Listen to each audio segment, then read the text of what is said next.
gelendang jangan gelendang. Oh, penggemar Rhoma Irama. Strayole binantang. Aduh yo. Wong begadang kok ya dadi gelandang. Oh, penggemar Rhoma Irama.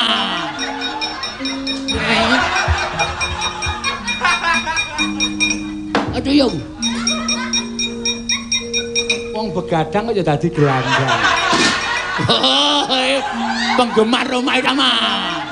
Ibu diajak apa? Oh, kita ana. Strayole binantang. Aku ngerti Stijo kuwi wong bocah sing apik-apik. Stijo kuwi anake Ratu Ndorowati ora tau tumindak ala. Jebul ana sing ojok-ojok. Wong ki wong tengene diwenehi derajat, diwenehi pangkat ora gawe apik, malah ojok-ojok pangkat sing ora bener. Koko Prabu. Koko Prabu. Piye? Perkawis menika sampun ngantos dipun panjangaken. Mangke mindak malah mboten prayogi. Ora trima kok ngajar Pancacana karo si Ayagriwa. Sampun to. Mangke wonten wancinipun piyambak. Kresna, ya aja ngono lho. Aku wis kebacut nesu. Mangke wonten wancinipun piyambak. Nek panjenengan mboten kersa mendha, mangke malah mboten prayogi. Wah, ora lega ora ngajar. Ora ngajar karo Pancacana Ayagriwa. Kang rayine pun ngelekke. Ya nek kersa mboten dilekke. Kersa mboten aku ora caturan karo kowe aku. Aku ora geneman karo kowe. Kowe batur gede bal itu karo menging kula iki anggap diajak apa? Oh, kita ana. Strayole binantang. Panos maning jajalanan. Ya dikandani apa ora kowe? Hah? Iki apa iki? Iki sapa iki anake? Lho, iki Prabu Kokratana. Ya Prabu Baladewa. Mundur ora kowe?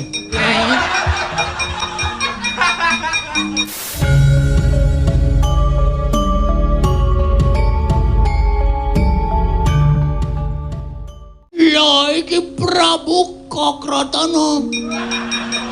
Ya Prabu Baladewa. Mundur ora kowe? Mundur ora. Wah, gelandang negara. Wah, gelendang jangan gelendang. Aduh yo.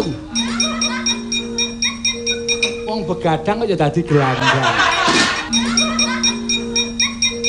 Wong begadang kok ya dadi gelandang. Oh, penggemar Rhoma Irama.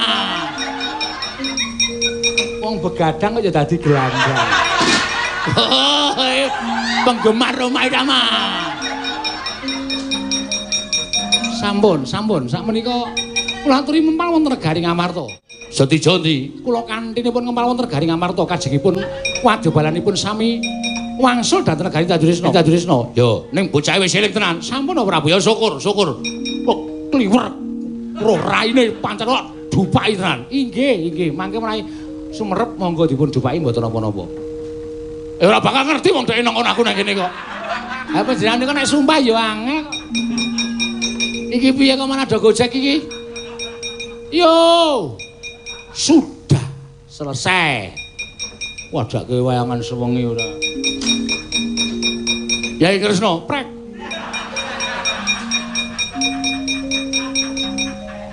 Lah, ngaten menika tegesipun sampun saged ngendhakaken kamurkan. Nek ora merga Bagong panjenengan mboten kenging nesu karo Bagong lho. Nek ora merga Bagong sampean nesu terus, duka terus ning gandeng ngono Bagong iso gumujeng lho. Kowe iki ra ngemate apa piye? Mekutane nganggo ember plastik dicat kaya ngono ae. Kuwi jagat Dewa. Ayo tak kanthi manan Praja Madangkara. Madangkara ngendi? Madang bareng-bareng maksudnya. Edan. Ngejak madange kok Madangkara ora. Wih, sapa iki? Andasmu kuwi. Wis, Tru. Ngapa? Embere pecah e. Ameng mekutha nganggo embere kok. Ayo, Yai.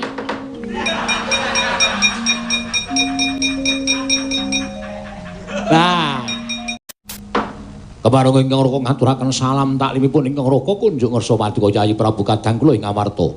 Koko Prabu kula pundi Cundaka Panglingga Murda. Mugi kasekecakno anggen jengandika lenggah Koko Prabu Mandura. Sampun boten kirang prayogi bisawanipun rakanto ing Mandura dinten sak mangke menika. Baladewa kakangku. Aku ngaturake basaku katura. Werkudara tak tampa. Pangestunipun Kakang Tampanana. Koko Prabu semanten ugi kula ingkang rayipun panengah.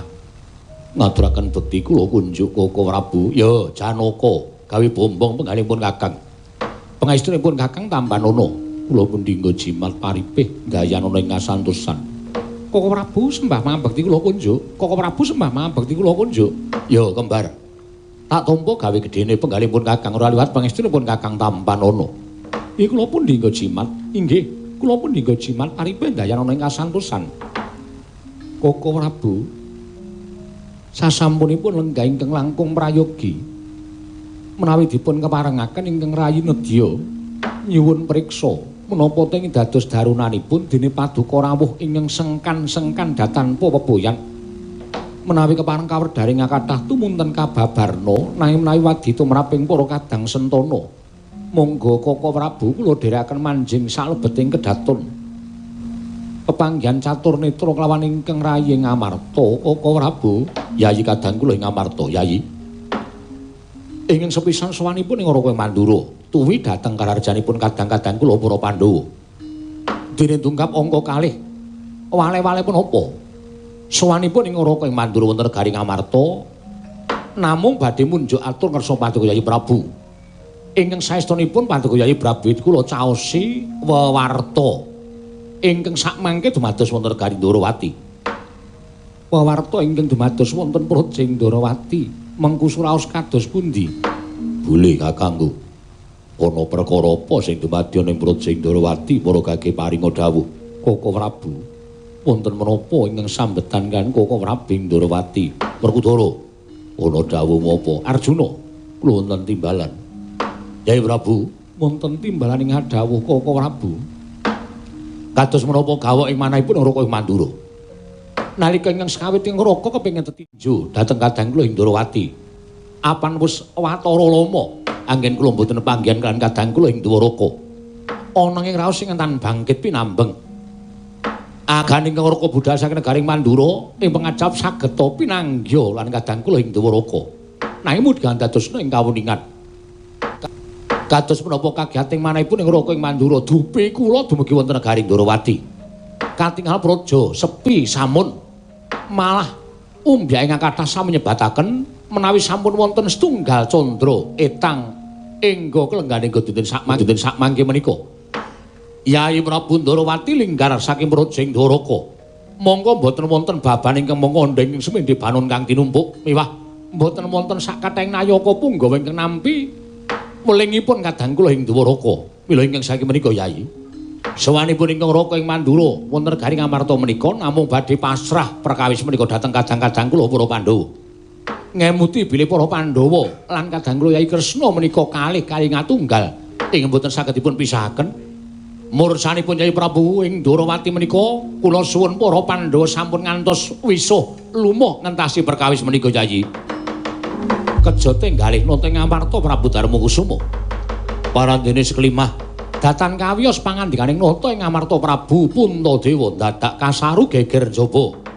Apa to kang dadi darunane?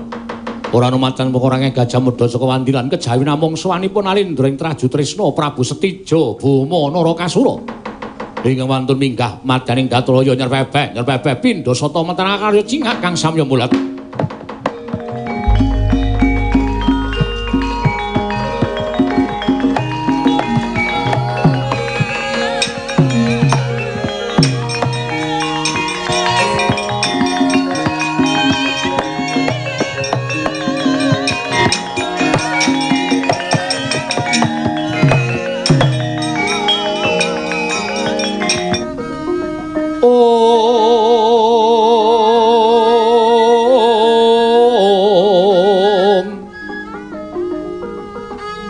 Sekar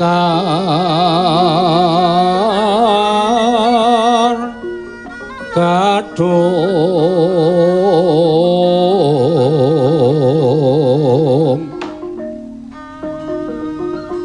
gawe kaget penggaling pun paman nggir kulup Stijo sowan mongko tanpa tinimbalan padha raja sapraptamu nggir Stijo Boma Narakasura.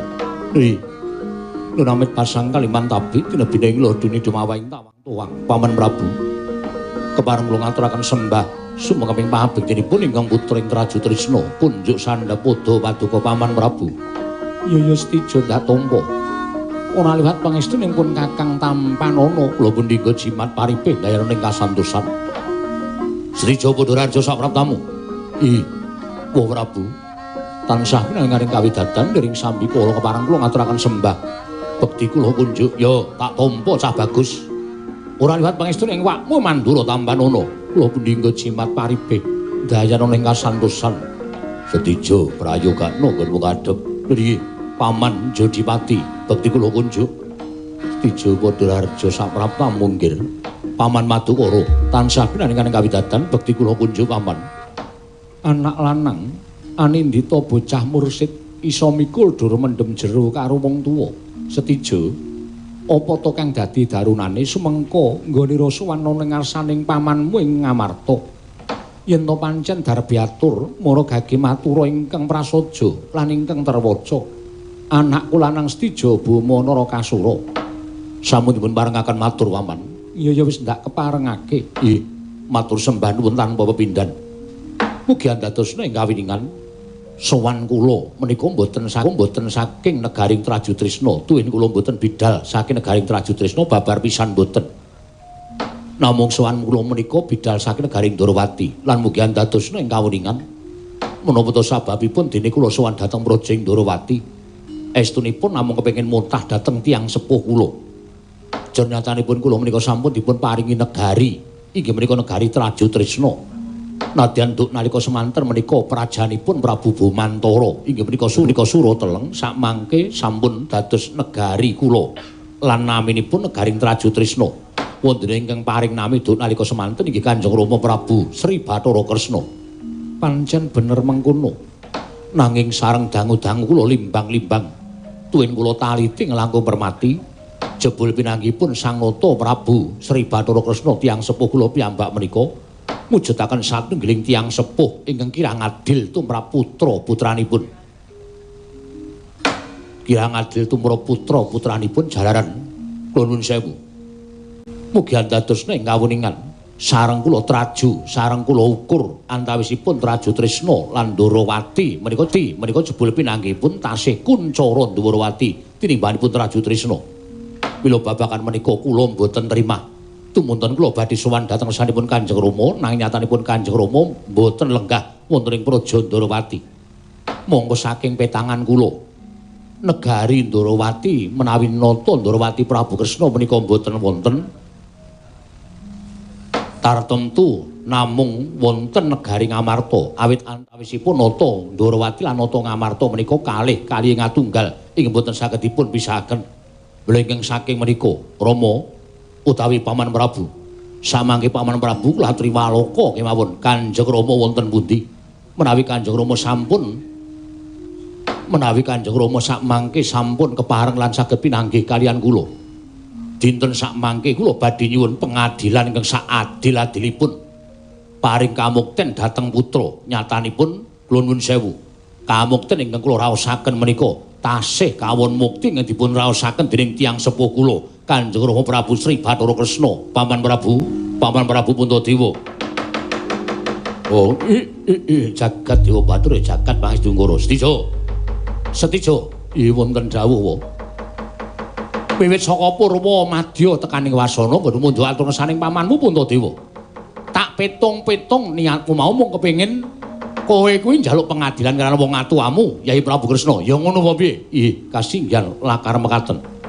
Nyatanipun sareng kula petang-petang kamukten ingkang kula raosaken menika mboten sepintena kados ingkang dipun raosaken dening Kanjeng Rama Prabu Ndorowati. Kosek aku tak takon karo kowe sing anak kuwi kowe apa kresnane? Inggih Kanjeng Rama Prabu Ndorowati menika tiyang sepuh kula. Mesine kowe kudune nampa, mesine kowe kudune nrima kamukten wis diwenehake marang kowe kuwi peparinge wong atuamu. nek kudune kowe kuwi tak lokke sawijining anak sing ora tau wisowal kalawan wong tuwa. Kudune kowe isin karo ratu-ratu liyane sing iso bebodro dhewe, bedah negara, mboyong putri, bondo ratu. Kuwi tegese wong lanang tenan. Lah saiki bareng kowe. Kowe iki mung kari nampa kepenake, kowe ngibarate kaya dene wong nglungguhi kloso gumelar. Sing gelar wong tuamu sing babat-babat wong tuamu. Upama kurang mukti kowe iki mbudidaya, ora kok kowe njaluk karo wong tuamu. Yen kowe sing duwe lekas sing kaya mengkono kuwi, semase urip kowe ora bakal iso kepenak nggon mung ngrasake mukti ngawibawa Nyukrawati mbau dendha. Merga selama-selawase urip kowe tansah sumendhe marang panguwasane wong tuamu. Nuwun sewu.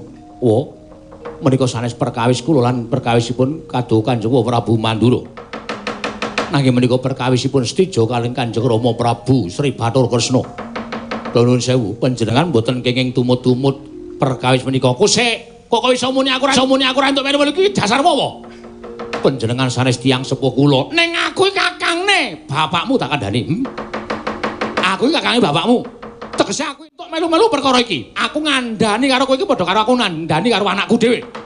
Ewadene kowe ora kena dikandhani. Ewadene kowe mbatal. Kowe wegah nama pewarah nampik pitutur becik. Aku ora sudi nyawang dapuramu. Ayo lunga. Lunga. Ora gelem lunga cek lakon duwe aku mentolo karo gledang negara Pati.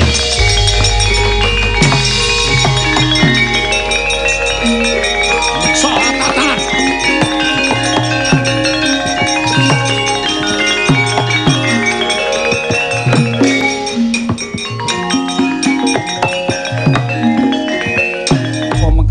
Lampanipun Kanjengipun. Panjen kula jujur. Kula kalih anak-anake Kresna niku sing ora kula senengi mung karo Setija. Kula ora seneng karo Setija. Merga pambegane serakah, dakah-dakah milik kanggone wong liya. Milik darbeke liyan niku Setija, watake angkara Budi Candala. Nek ora perkara wedi karo bapakne kula kinten jagat iki geger perkara watake Setija. Wah. Niki iki mengko kriwikan dadi grojogan geguyon dadi tangisan. Merga nitik lawan ature Setija, dheweke wis samapta ing gati sawiga ing diri. Nggone bakal gawe geger Ndarawati. Aton yen wis gawa wadyabala. Yen pancen Setija gawa wadyabala, tak ajangane jembar. Ora sawedi. Mengko yen pancen Setija berguguk utawa wonten ora gelem tindakake kamurkane. Nggone duwe watak serakah malah kamuktening Yai Prabu Ndarawati. Ora sampe melu tak ajare. Kae dudu anakku. Dudu anakku ya ben. Ning kaya anak Yai Prabu Ndarawati tegese aku kudu iso mulang karo ponakan-ponakanku, aku kudu iso mulang karo anak Yai Kresna. Yen pancen kaya ngono tak pasrahke marang Baladewa kakangku. Koko Prabu malah babar pisan kula borongaken perkawis menika. Sasampunipun mangke Setija sagedipun nendhakaken sesarengan angupaya wonten pundi dunungipun Koko Prabu Ndarawati. Yai kula nyuwun pamit. Werkudara Janaka aja negake kadang wing Mandura, Yai.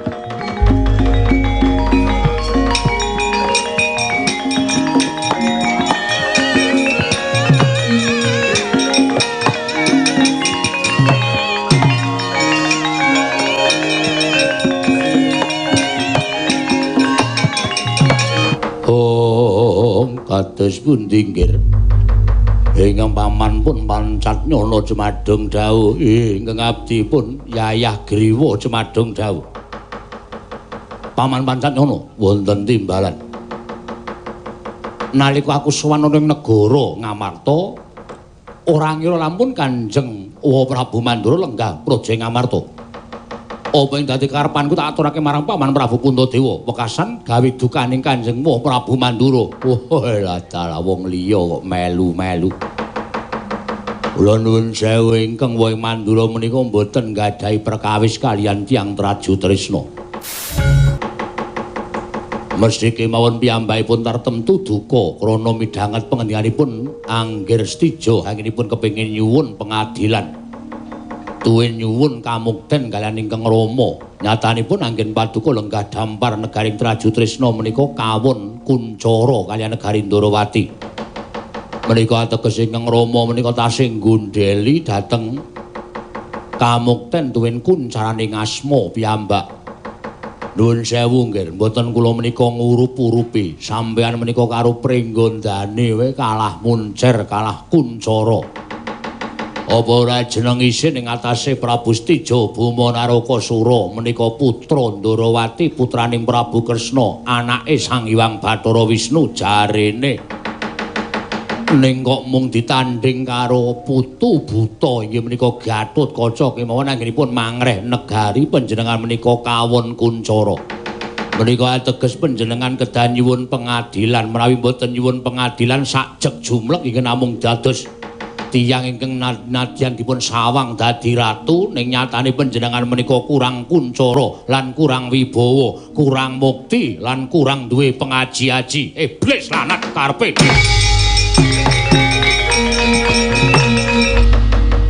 Cetha yen to wong Amarta karo Prabu Mandura pidak jempol karo Kanjeng Rama. Nggone tansah ngasorake lawan Stijo. Ora lega rasane nganti ku yen durung ngukup negara Ndarawati, yen perlu tak jak ijolan. Kanjeng Rama Prabu Ndarawati lenggah ning Traju Tresna, aku sing bakal lenggah ning negara Ndarawati. Yen ora gersa lan ora gelem mituruti apa dadi pamuthahe Stijo Buma Narakasura. Rawe rantas malang-malang bakal tak putung. Lah ngaten menika nggih. Tegesipun panjenengan menika sawijining narendra ingkang gadah adeg-adeg. Mboten namung kados dene kebo ingkang dipun cocok kon ngalor ya ngalor kon ngidul ya ngidul. Paman pancen ngono wonten timbalan. Tetapke para wadyabala. Yen pancen wong Amarta paman-pamanku Pandhawa bilani wong tuaku, rawe rantas malang-malang diputung. Lha inggih ngestakaken dawuh. Inggih ngestakaken dawuh. Sinuwun.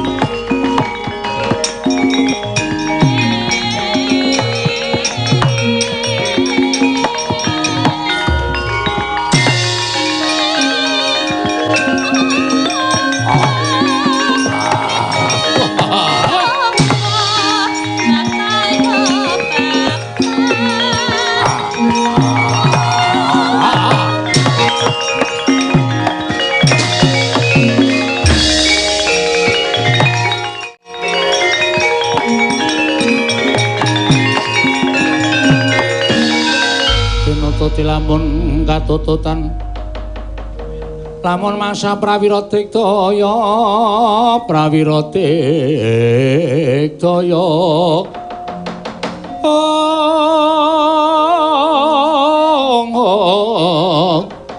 Ronanggono magawe gelarira wang-wang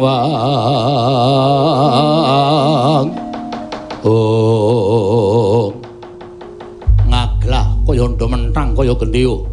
Raden Setyaki, kowe wong Traju Tresna, dasar para nyata. Ora gelem bongkoki gamanmu nggulungi gendera Maja takon dosa. Tak anggep praman ana negara Ngamarta, wajib kudu tak leboke pakunjaran gedene nampa paukuman. Ayo cekelen. Carane sapi jagalan sik, aja mung iso ngucap kene marganing patimu Singalena Prapteng Ralik.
sesumbar lendo pumi konceng kumalu do kondor ketup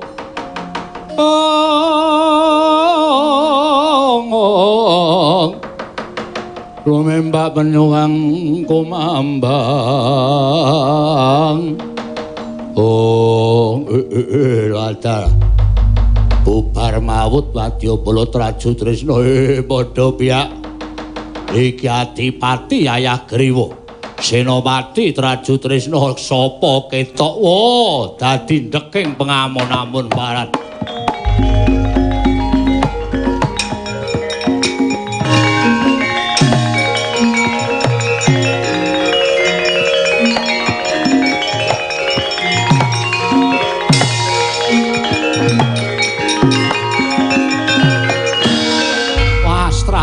binatang keparet-pares maning jajaran. Wah, sukertaning Bawana Setyaki mundur mbrangkang Wadyabala saka Traju Trisna. Nganti kaya alun gegulungan, Stica ora gelem ngendhake Wadyabala aku mentala karo Wepat.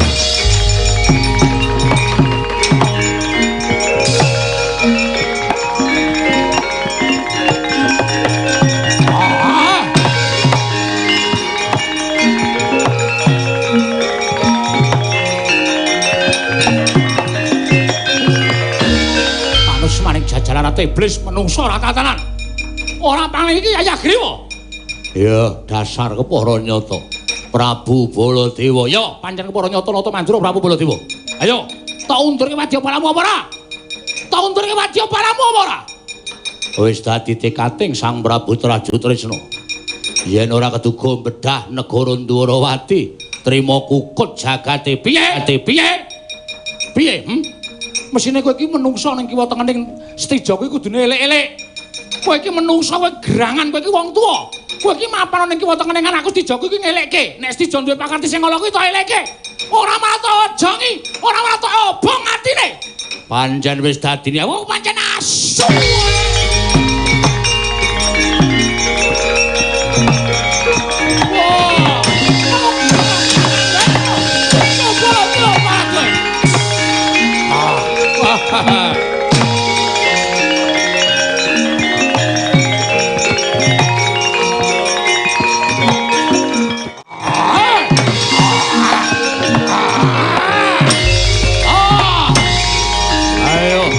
Ayo, maju bareng.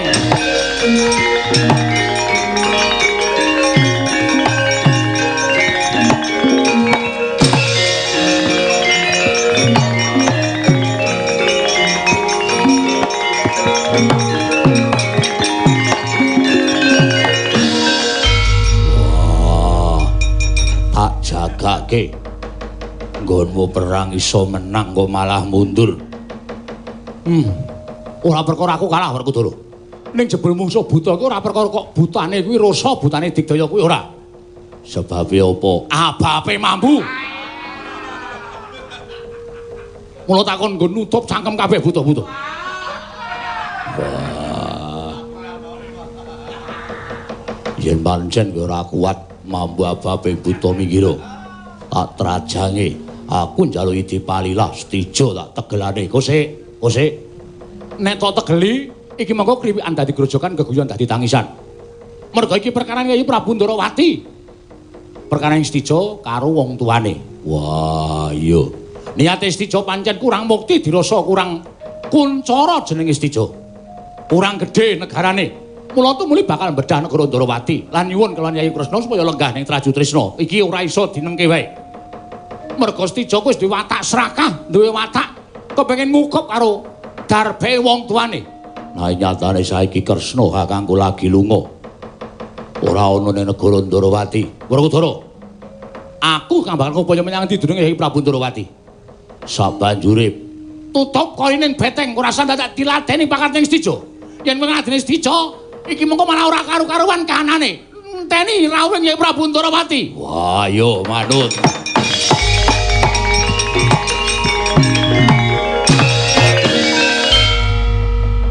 Ora sumbut karo kondangmu.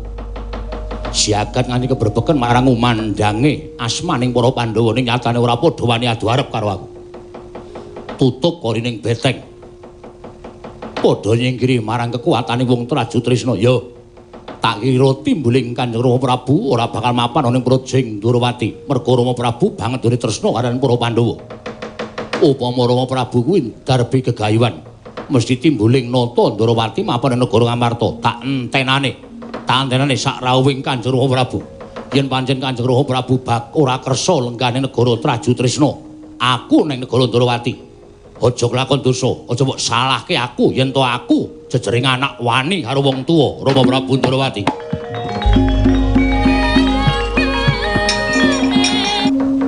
Lamun to arsa darbe atur konjuk Sang Hyang Mahardika Ngrat amung magep dumugining tenggak datan kawasa. Amun jo atur kesaning Sang Asih Prana dadi kemangkono pangedikaning Sang Padawenang Kresna. Titah tansah cinakep dening panguwasaning dewa, lamun titah kuwi bisa nglakoni lelakon ingkang wis kinudratake dening para Jawata. Nanging nadyan diabot kaya ngapa, lamun kita mboya bisa nglakoni apa kang dadi kodrating jagat, sayekti tutur ketawur ora ana gunane nggon kita madeg minangka dadi pujangganing para Pandhawa lan madeg minangka dadi titising Bathara Suman ingkang wis tinanggenah kudu gawe tentrem jagat sawigung Narayana.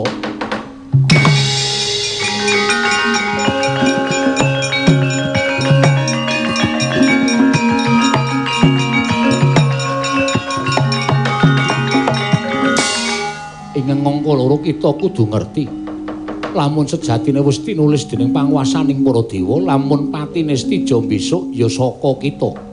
Kita ingin kudu bisa nyuwargake lawan Atmaja kita Setija Buma Narakasura.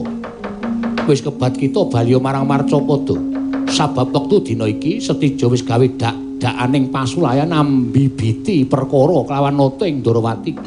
Lamun kita ora ngendhakake kelawan kamurkaning Setija, sayekti ing kono Setija ora bakal bisa mendha dening pangrepa sapa wae ingkang bakal tutur kelawan Atmaja kita Setija Buma Narakasura. Pukulun. Yen nadyan diawrat kaya ngopo kados menapa kula namung nderek kersa paduka Hyang Adi Pukulun. Kepareng kula nyuwun kekiyatan lair batos kula nyuwun pamit mandhap wonten ing Janaloka. Surtiti ngati-ati duga-duga digawa Narayana.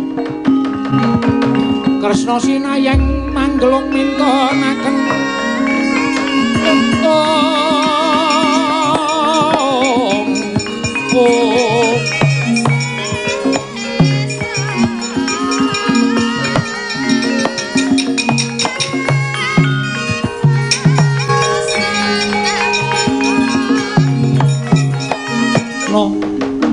Tantulusa hanyakra mring Sang Resi Jahnawi Suta. Mring Sang Resi Jahnawi Suta. Jagat waisaning Ubathara wayah pura jagat. Gegawangan lelakon Gojali Suta paribasan wis ana ngarepaning Rata Ndarawati. Nanging upama tak silakana tanpa guna, apane iki kudu tak lakoni ya.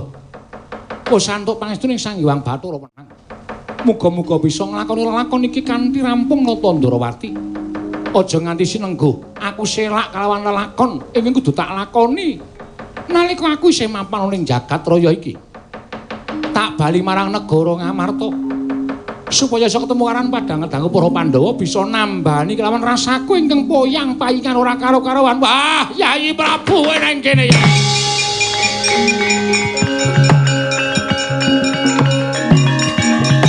Wah, aduh Kresna.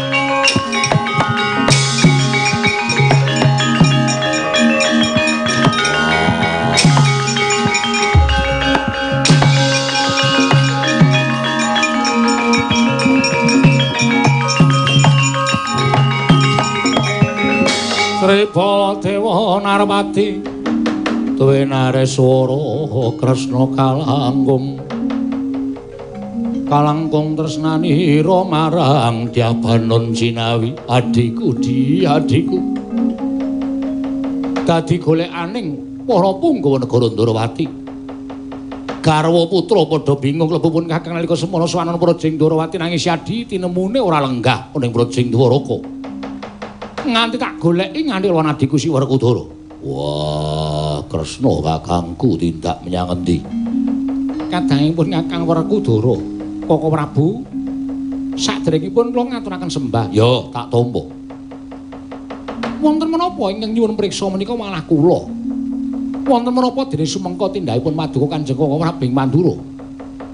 Menapa wonten perkawis ingkang lumados wonten negari Ngamarta, menapa wonten negari ing Ndarawati loro-lorone? Lho, kalih-kalihipun ya. Sinten ingkang dados dak-dakaning pasulayan? Ora lek kejaba mung anakmu Stijaba Narakasura. Nalindra ing Traju Tresna. Ing sajae wegah nama warah nampik pitutur becik. Ngame-ame lawan negara Ndarawati. Rumangsane kurang mukti, rumangsane kurang wibawa, lan rumangsane kekurangan derajat pangkat. Isih ngame-ame karo tinggalane wong tuane, mongko wong tuane sing meger-meger, apa ora edan anakmu kuwi?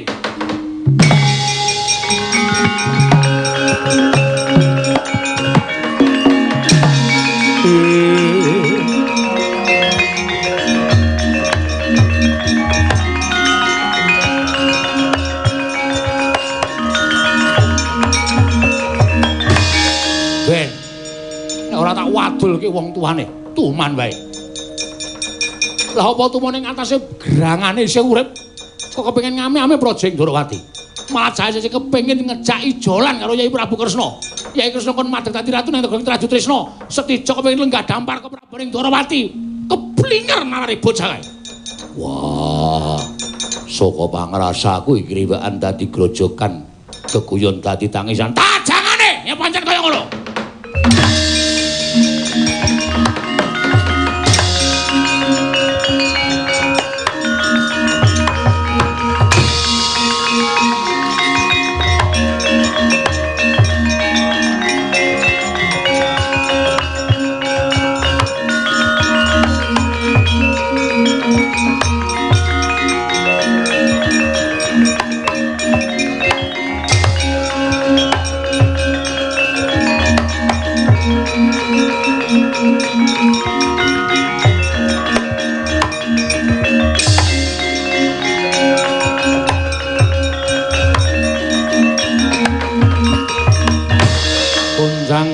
Sing langit kelap-lapaton lerekin sanging risang mawe gandrung sinuwun Kresna.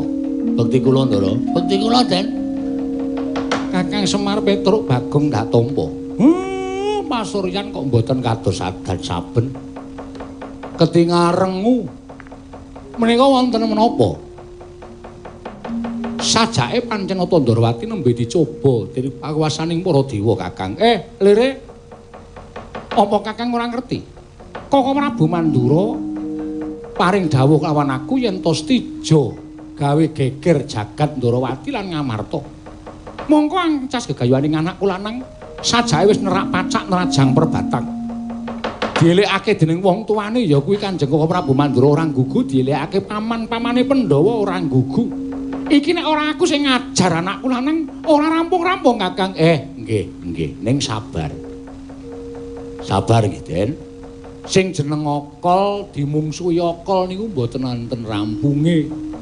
Mengke upama sing siji kalah ning mesti mendem rasa ora seneng. Bekasan ketukulan rasa kepengin males ngudi tuwuh lara wirang. Niku semanten ugi nek sampeyan mengke nuwun sewu radi kasuran kaliyan ingkang putra. Sing jeneng wong tuwa niku malah sajake luwih sabar cah cilik karo wong tuane. Lho, kok iso ngono? Bocah nika tutuk-tutukan watu niku mboten nganti sak jam wis do dolanan melih. Ora ndirasa sengit, ning wong tuwa kecocok rasa sithik niku ning nenengan taunan. Mongko ming kecocok rasa mboten nganti tutuk-tutukan watu.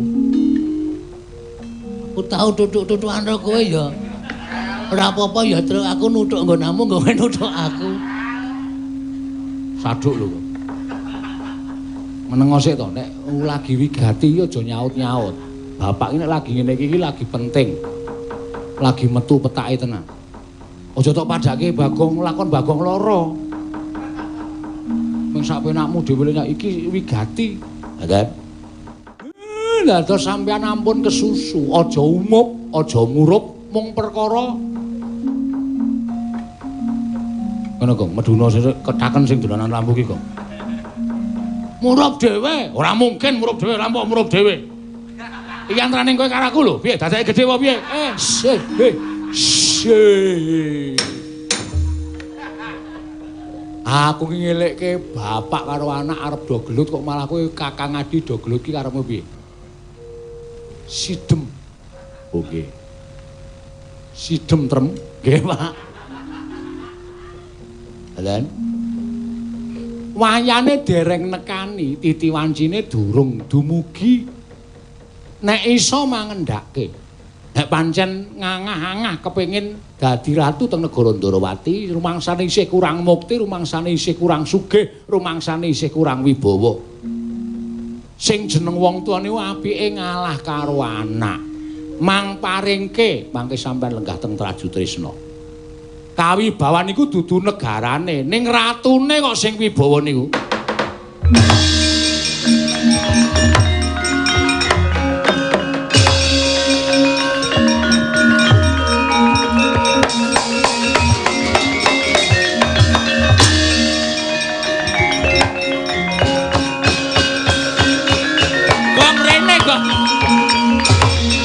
Kebablasan rono. Wah.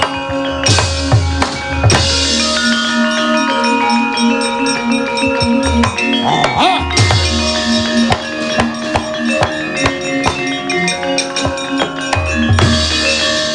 Sedara wadyabala sampun mlempak. Monggo nggih kula jagoi. Panjenengan pantesipun lenggah dampar teng Ndarawati mboten kok teng Trajutresna. Nek ingkang Rama mboten maringaken gunane apa duwe wong tuwa sing ora tresna karo anak, rawe-rawe lantas malang-malang dipun putuk. Wong Amarta, aku ngerti yen kowe ndelikke Kanjeng Rama Prabu Ndarawati. Tak edungi telung kedheping netra ora mbok bukak korining beteng tak tebak jebol mbuh dadine barat.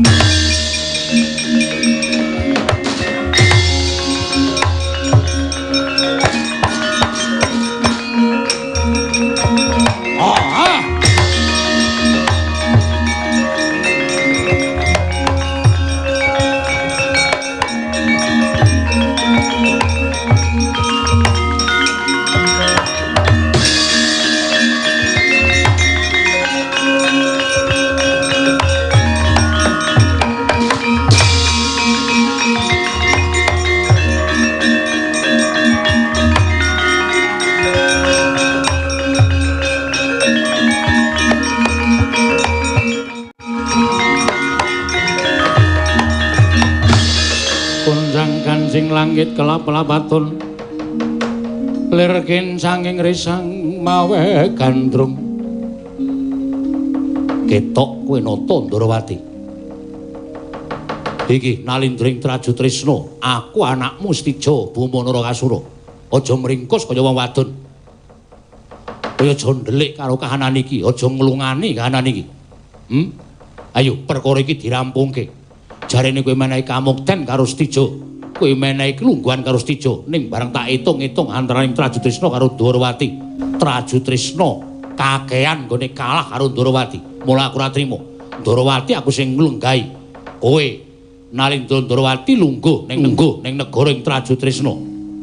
Yen entuk syukur bage, yen ora entuk apa kelakon ana wong tuwa digawe wirang karo anake dhewe.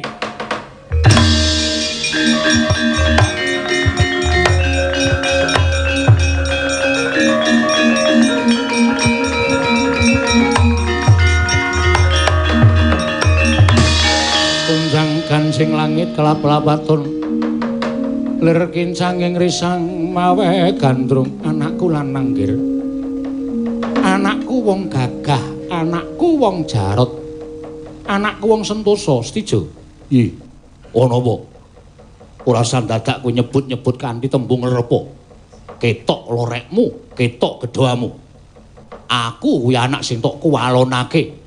Aku ora tau tate nampa pangudangmu, urung tau tok rangkul, urung tau tok lelo-lelo. Dina iki ketok gedhoane nata Ndarawati. Stija, rungokno sithik ya, Nggih. Aja kebranang marangmu bal-baling nepsu ing tan bangkit pinambeng wekasan mengko ndak malah kowe dhewe ingkang kewirangan. Ya. Aku mbok anggap apa-apa ora apa-apa. Mbok anggap kepiye wae aku manut Yen pancen kowe ngarani wong tuamu iki wong tua sing ora adil banci di banci ladan. Yen pancen ana penemumu sing kaya ngono, aku ora apa-apa. Lan kowe duwe dasar sing gumathok, aku ora apa-apa. Anggepen aku wong ora adil. Nanging sik, aku tak takon kowe. Peranganing putra Ndarawati sing tak dadekke ratu, mongko tak wenehi negara sapa? Peranganing Nata Ndarawati kuwi petungen, anakku ana sapa? Gunadewa, Samba, Setyaka, Setija sing tak dadekke ratu sapa? Sing tak dadekke ratu Nyakrawati Mbau Denda, negarane wae tak wenehi nganti tak jenengi Traju Tresna sapa? Sapa kok? Lekmul. Ora mau truk iki lagi penting kok iki. Lucu ya lucu ning nganggo selah iki. Lagi rembukan sing apik kok malah lekmu. Kowe sapa ning nganani sapa sing kira-kira sing anake? Mbah Kasan tenan. Gone walu kok dienggo wae ora. Coba. Lah nek pancen kowe kepengin dadi ratu ning Ndarawati, lungguh ana, Ngger, lungguh ana. Wiwit biyen tekan saiki Nata Ndarawati wong tuamu iki ora tau blereng karo kamukten, ora tau ngawula marang derajat pangkat. Buktine nalika wakmu Mandura pinaringan negara Mandura sak putuhe aku diparingi wewenang supaya nyuwun ora ketang separo wae aku ora njaluk. Merga tumrap Nata Ndarawati marem-mareme wong urip ning alam padang yen isa bebadra dhewe, isa yasa dhewe.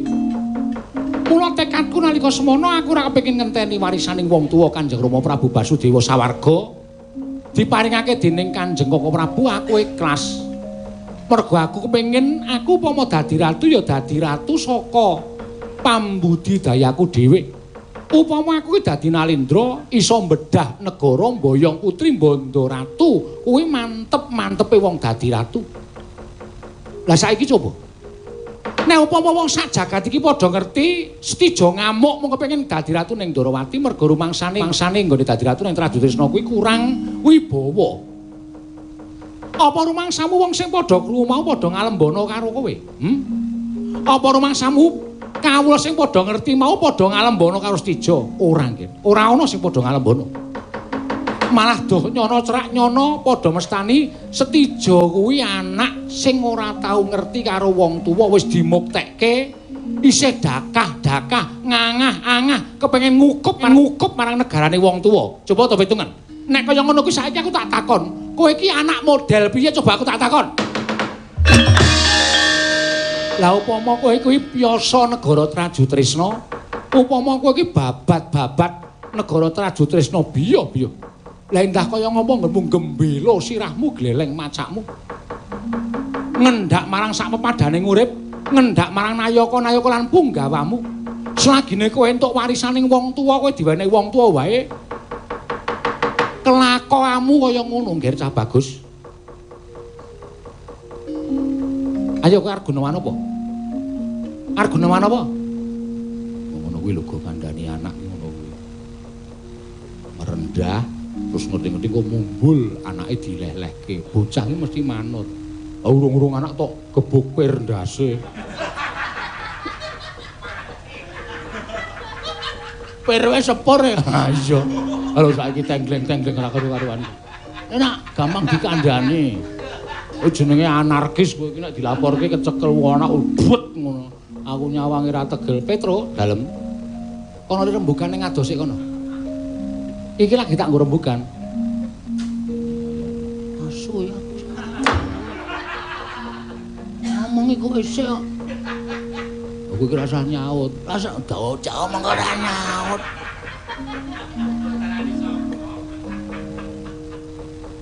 Yen pancen kuwi arep dadi ratu ning Ndarawati lungguh ana ora apa-apa. Pun Rama ikhlas. Ning kose saya aku tak takon. Negara Jembar bondo tumpuk-tumpuk derajat pangkat nganti sundha langit. Leh mung ngrasake tekan kapan to aku tak takon. Leh mung ngrasake tekan kapan? Wong urip ki embane kaya wong ngimpi.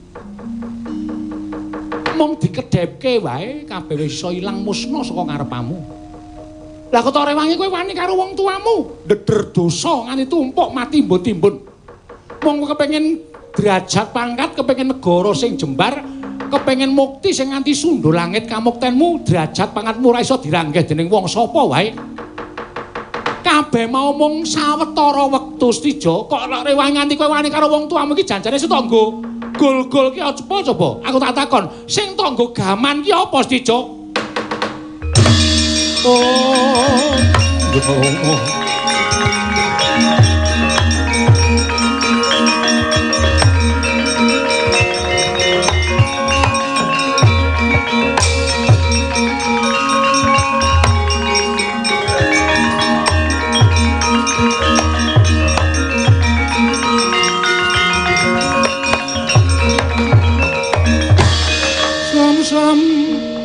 Tiwangkara kinggeler manguswa kang layon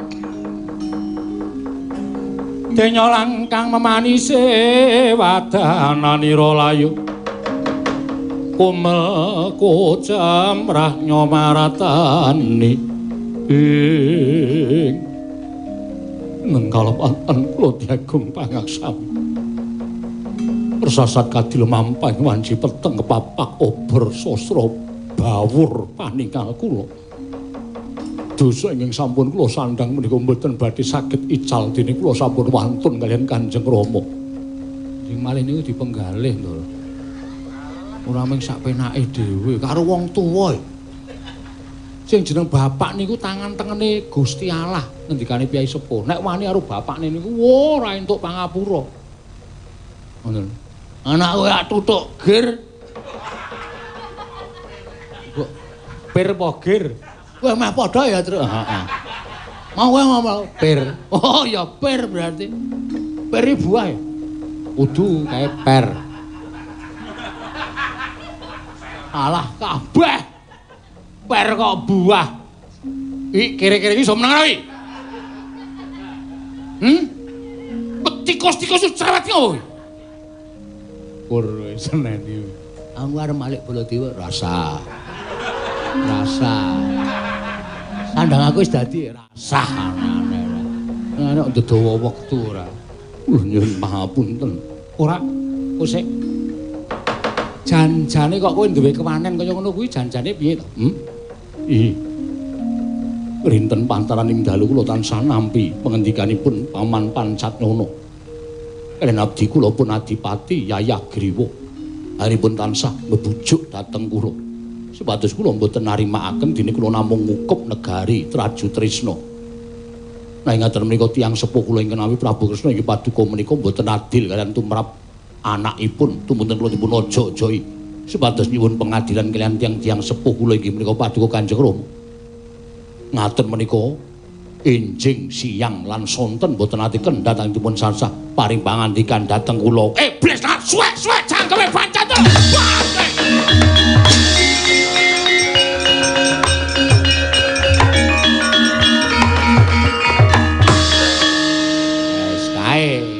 Iso tindak kae. Ngerti nek sing aja-ajai anak buahe lho. Wajeng cetol wece yang glunjut. No totung. Wis terus aku ora ndagel aku. Ngopo e? Kowe anarkis kowe. Kowe meng golek guyu wiya gawe ngarani kanca. Kaya penonton iki akeh-akeh. Ora nganggo nuthuk wis rene. Wah tenan, wis sekali nampak ngono aku bubar aku. Oh. Andake lek mul. Mul sapa lemu? Setijo. Bejo bejaning wong lali kuwi isih bejo sing eling lan waspada. Ngaten Kanjeng Rama. Semingkira dhisik tentremna rasamu. Pun Rama tansah ngapura marang keluputane anak. Ora ana pun Rama kok tegel karo anak. Matur sembah nuwun Rama. Aku tak menggak kok Prabu kan kriwikan dadi grojokan geguyon dadi cangkang.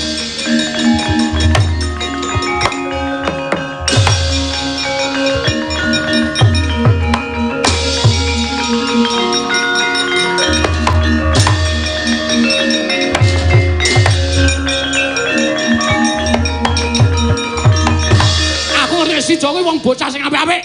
Stijo kuwi anake Ratu Ndarawati ora tau tumindak ala. jebul ana sing aja-aja. Wong ki wong tengene diwenehi derajat, diwenehi pangkat ora gawe apik, malah aja-aja pangkat sing ora bener. Kok Prabu. Kok Prabu. Piye? Perkawis menika sampun ngantos dipun panjangaken. Mangke mindak malah mboten prayogi. Ora trima kok ngajar Pancatana karo Si Ayagriwa. Sampun to. Mangke wonten wancinipun piyambak. Kresna, ya aja ngono lho. Aku wis kebacut nesu. Mangke wonten wancinipun piyambak. Nek panjenengan mboten kersa mendha, mangke malah mboten prayogi. Wah, ora lega ora ngajar. Ora ngajar karo Pancatana Ayagriwa. Kang rayine pun ngelekke. Yani kersa mboten dilekke. Kersa mboten aku ora caturan karo kowe aku. Aku ora geneman karo kowe. Kowe batur gede bal itu karo menging kula iki anggap derajatmu apa? Oh, idana. Strayane binantang. Panos maning jajalanan. Ya dikandani apa ora kowe? Hah? Iki apa iki? Iki sapa iki anake? Lho, iki Prabu Kokratana. Ya Prabu Baladewa. Mundur ora kowe? Mundur ora. Kowe glendang negara. Wah, glendang jangan glendang. Aduh ya. Wong begadang kok ya dadi glendang. Oh, penggemar Roma Irama. Sampun. Sakmenika kula aturi mempal wonten negari Ngamarta. Setija ndi? Kula kantinipun ngempal wonten negari Ngamarta kajengipun wadyabalanipun sami wangsul dhateng negari Tadrisna. Ya, ning bocah wis eling tenan. Sampun Prabu ya syukur. Kok kliwer. Roh raine Pancatana dupaki tenan. Inggih. Mangke menawi sumerep monggo dipun dupaki mboten napa-napa. Ora bakal ngerti wong dhek nang aku nang kene kok. Ha panjenengan kok nek sumpah ya angel kok. Iki piye kok mana ada Gojek iki? Yo.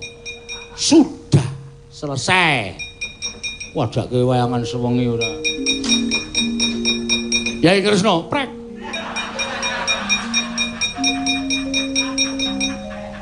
Nah, ngaten menika tegesipun sampun saged ngendhakaken kamurkan. Nek ora merga Bagong panjenengan mboten kenging nesu karo Bagong lho. Nek ora merga Bagong sampean nesu terus, duka terus ning gandeng ngono Bagong iso gumujeng lho. Kowe iki ra ngemate apa piye?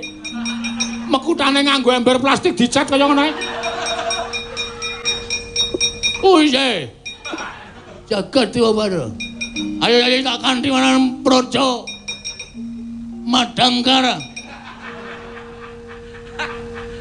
Madangkara ngendi? Madang bareng-bareng maksudnya.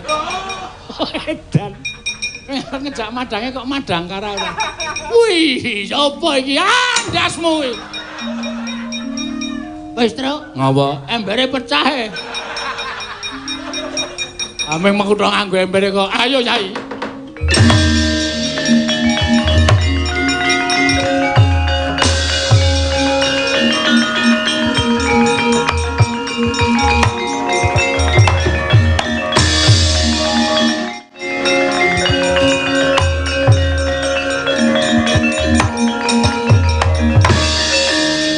Wah.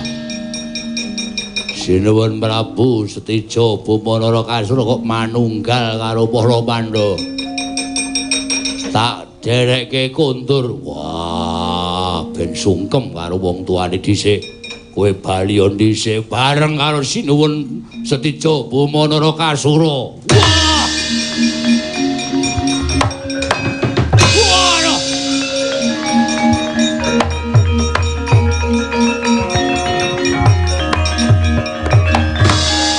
Madange jagat mungo maneng sabocah ing bukir gunung-gunung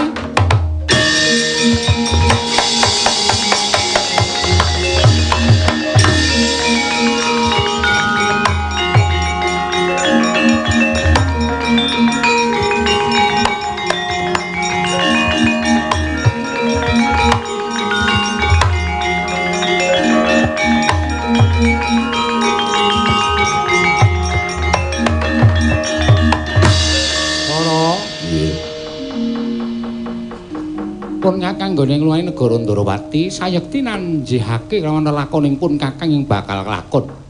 Lakon sing endi? Si Adi mengko mesti bakal prisa.